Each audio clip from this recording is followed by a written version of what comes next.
UFC Fight Night Moreno versus Royval 2 is coming up this weekend, and today, guys, I have the complete betting guide for you. It's going to be a little bit different from regular betting guides because this is a very tricky card to bet on, and we're going to talk a little bit more about that. But again, timestamps will be in the pinned comment description down below if you'd like to skip to any particular part. Hello, everybody, and welcome back to another video. If you're new here, my name is Kyle. I'm your guy with too many YouTube channels. We are going to get into last weekend's bets. We're going to get into confident picks, underdog opportunities. The only one we're going to skip this week is fights to avoid because, honestly, there's a lot of close fights on here. There's a lot of fights that I believe you should be avoiding, so I will point you to those close fights in the full card breakdown that we already did. But we're going to talk about the bets that I'm feeling good about. We're going to talk about lock of the week. We're going to talk about potential prop bets and parlays. And again, if you'd like to skip to any particular part, guys, timestamps will be there if you'd like to check it out. Thank you so much for being here. Let's get into the video. Starting off with the official bets for UFC 298 for members only. If you are interested, guys, join the membership. It's very cheap compared to any other channels. If you are interested in possibly tailing my bets, seeing exactly where I put my money, where my mouth is,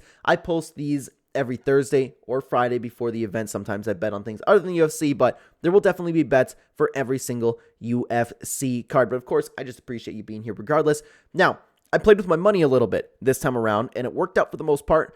But my solid bets, the one that I put most on, is the UFC 298 official bets. We had Amanda Lemos to win. I was sweating here, but I was very confident in her to get the job done. If she didn't have horrible fight IQ, this would have been easy peasy. Robert Whittaker versus Paulo Costa to go over 1.5 rounds. This had pretty good odds, and I should start adding the odds there that I get with them. Regardless, I like the chances for these odds a lot. Same with Amanda Lemos versus Mackenzie Dern over 1.5 rounds, and a two-fight parlay, both being Andrea Lee versus Miranda Maverick over 1.5 rounds, and Merab Dvalishvili versus Henry Cejudo going over 1.5 rounds.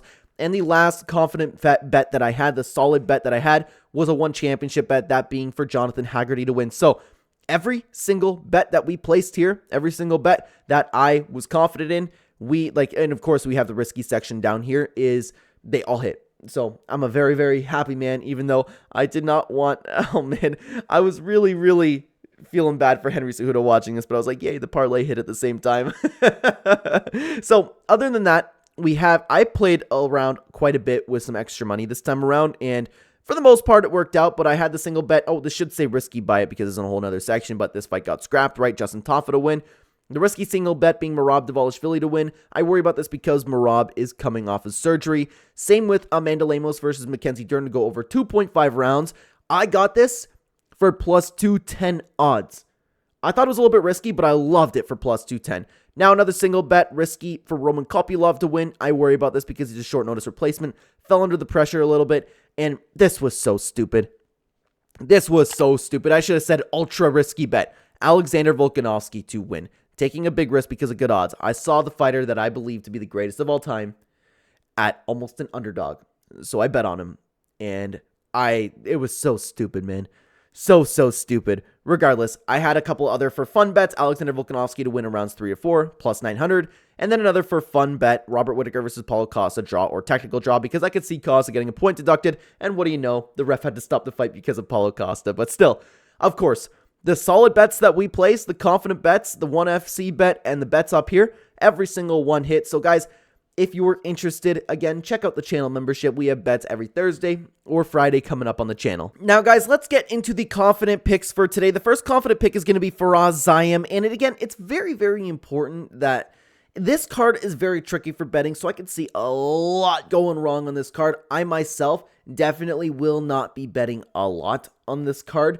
Regardless, I like Faraz Zayem, and if you're interested, by the way, check out the full card breakdown. I go way as deep as possible into all of these fights, but long story short, Faraz Zayem will be the more preserved and safe fighter here, and Claudio Pelez pretty much only offers a submission threat. I believe Faraz will be on, I guess you could say, on the back foot a little bit. I believe he is going to fight safe enough that he will not get caught in that, and he will win a comfortable decision. The next confident pick I have for you is going to be Felipe dos Santos. Now, both of these fighters are coming off of a loss, and both of them are coming off a little bit of a more rough loss on the side. I would say Victor Altamirano is coming off of a little bit more of a rough loss, but I believe that Felipe dos Santos just has more options in this fight, and we're seeing Victor Altamirano actually get exposed in his last fight for the lack of ground game. And for Felipe dos Santos, a guy who definitely 100% can explore that, especially with a submission threat, I believe that the game plan should be to take the fight to the ground. Although I worry about this one because I could see him getting caught in a scrap, and Victor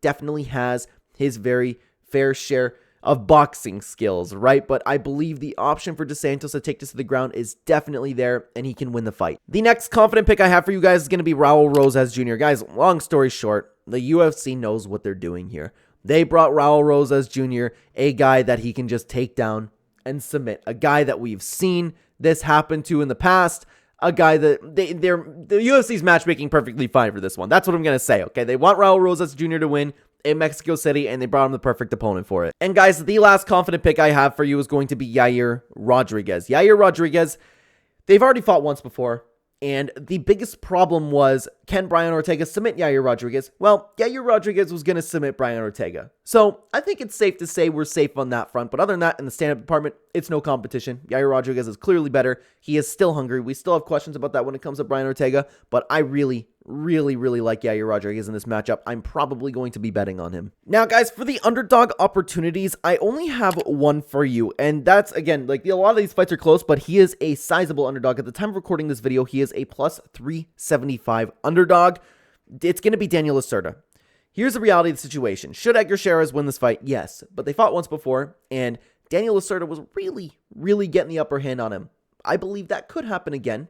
But could something crazy and he get caught in a submission happen again? Yeah, I'm just saying, I probably wouldn't bet on this fight myself, but if you're looking for value for your money, if you're looking for an underdog that's likely to win, I mean, he is a sizable underdog, and I think it should be a little bit closer, to be honest with you. Daniel Lacerda isn't the better fighter, but we have seen him get the upper hand on Edgar Chairez in their first bout. All right, guys, let's talk lock of the week. The fighter that I believe has the biggest chance of winning on the entire card, and that's going to be Brandon Moreno. Guys, long story short, Brandon Royval took this fight on short notice, and just 2 months ago against Alexandre Pantoja, he went through an absolute dogfight. We don't know how well he's recovered. Brandon Moreno still wants to be champion. Brandon Moreno is still in his prime. Brandon Moreno is still improving. Brandon Moreno had a better performance against the champion than Brandon Royval did, and Brandon Moreno will have that Mexico City energy, and that is a very real energy, by the way. But at the end of the day, I'm feeling very good about Brandon Moreno. The knockout is always live for Royval, especially with a guy for his size in this division, but Brandon Moreno should be the better fighter no matter where this goes, and I believe he will get the win, and that's why he is my lock of the week. Now, actually, guys, sticking with this fight, I want to talk about a couple prop bets that I like so far, and that being Brandon Moreno versus Brandon Royval to go over 1.5 rounds. The reality is, these guys are both insanely tough, and Brandon Moreno isn't exactly a finisher. Brandon Royval is, and there's always possibility that he definitely does get a finish, but I like this fight to, honestly, I want to see what the odds are for this fight to go to the distance, because it wouldn't shock me if that was the case. The next being, again, Claudio Puelles versus Faraz Zayem. Now, I'm a little bit worried about this one. I will have to check out the odds when they come out, but I also like this one to go over 1.5 rounds. You just got to worry about the submission threat of Puelles, but I do like how safe Faraz Zayem is when he fights. Excuse me, I feel like he will always be on the safe side of things, like I mentioned earlier in this video. And if that's the case, it's going to be a slow-paced fight, and I don't see anybody getting finished in this fight. So I'm going to see what the odds are for that one as well. And guys, the other prop that I like for rounds is Yasmin Yorgui versus Sam Hughes. We know that Yasmin is more than capable of finishing fights, but Sam Hughes is just somebody that sticks around. Sam Hughes is somebody that can get a hold of you. Sam Hughes is somebody that can really slow a fight's pace down. And I could very well see her sticking around, grinding out a very slow-paced decision. So this one, again, I will have to check the odds. I will probably dive in on this one, but again, I'm going to wait to see what the odds are, but I don't mind this for a round prop. Now, guys, this is the really fun part of the video where we just mess around and see what we can do. And it's too bad this is the beginning of the week because I would really like to see the prop bets for this. But something that I really do like is both Brandon Moreno and Yair Rodriguez together. That is plus 226 at the moment. I really like that. And I honestly, I'm probably going to hit it. I probably am. To be safe, I might bet on them separately. Guys, if you don't know, I am a very safe better when it comes to UFC. If I'm placing any risky bets, I'm not placing a lot of money on them at all, but I'm really feeling good about both of these guys here. Other than that, you know what? For the full card, just off the top of my head, there's so many tough fights to pick from, man. Maybe like Daniel Zellhuber, Muhammad Naimov, like a couple fights that like I might be feeling okay about. Yeah, Raul Rosas Jr., Felipe Dos Santos. As much as you shouldn't bet on women's MMA, Yasmin Yorgui, Yair Rodriguez, Brandon Moreno, excuse me, that's plus 9 times your money, but that is really getting into risky territory there. But other than that, Another fighter that I thought about putting my confident picks, but just wasn't exactly there, was Muhammad Naimov. I don't mind his chances, dude. Don't mind his chances at all, because another one that I actually might hit is Raul Rosas Jr. and Muhammad Naimov. That's almost 2 times your money, which I actually really like. If you're really feeling good about it, I could throw Felipe DeSantos in there, but that's getting risky territory. There's a lot, man. You guys, honestly, need to be really, really careful when it comes to this card.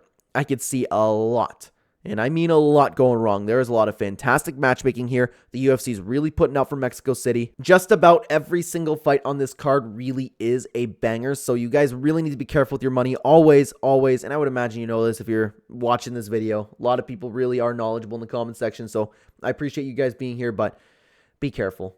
Don't bet with any money you're not willing to lose, especially when it comes to this week. But guys, thank you so much for watching the video. If you're interested, check out the full card breakdown video that I already made. It'll be on screen for you right now. Thank you so much for being here.